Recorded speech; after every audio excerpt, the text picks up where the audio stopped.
সিঙ্গারা জিলিপির মতো খাবারে কেন্দ্রীয় স্বাস্থ্য মন্ত্রকের নির্দেশিকাকে ফতোয়া বলে আক্রমণ করেছে তৃণমূলের তরফে প্রশ্ন তোলা হয়েছে, সিঙ্গারা জিলিপিতেও কি সিগারেটের বিধিসম্মত সতর্কীকরণ দিতে হবে? সোশ্যাল মিডিয়ায় পোস্ট করে মুখ্যমন্ত্রী লিখেছেন, স্বাস্থ্য মন্ত্রক নাকি নির্দেশ দিয়েছে সিঙ্গারা জিলিপি খাওয়া যাবে না।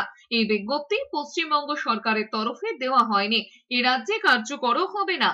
অন্যান্য রাজ্যেও জনপ্রিয় খাবারের মধ্যে অন্যতম সিঙ্গারা জিলিপি, তাই মানুষের খাদ্যাভ্যাসে কেন্দ্রের হস্তক্ষেপ সঠিক কাজ নয়। অন্যদিকে তৃণমূলের তরফে কুণাল ঘোষ স্পষ্ট জানিয়েছেন, কেন্দ্রের এমন ফতোয়া পশ্চিমবঙ্গে মানা হবে না।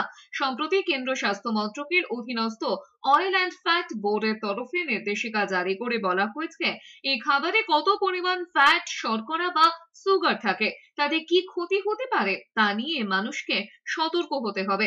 শিক্ষা প্রতিষ্ঠান, বিভিন্ন ক্যাফেটেরিয়া, জনবহুল জায়গায় এই খাবারে শারীরিক ঝুঁকির বিষয়ে বিজ্ঞাপন দিয়ে মানুষকে সতর্ক করতে বলা হয়েছে।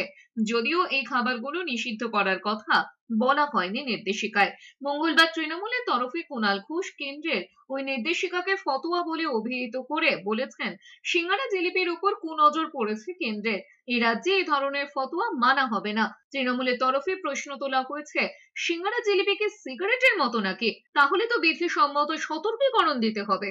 কেন্দ্রীয় সরকার হঠাৎ তারা সিঙ্গাড়া জিলিপি সহ কিছু খাবারের উপর তারা কিছু, আমরা খুব পরিষ্কারভাবে বলে দিতে চাই যে মমতা বন্দ্যোপাধ্যায়ের রাজ্য পশ্চিমবঙ্গে, বাংলায়, এখানে এই সিঙ্গাড়া জিলিপির উপর কেন্দ্রীয় সরকারের ফতোয়া এখানে মানা হবে না।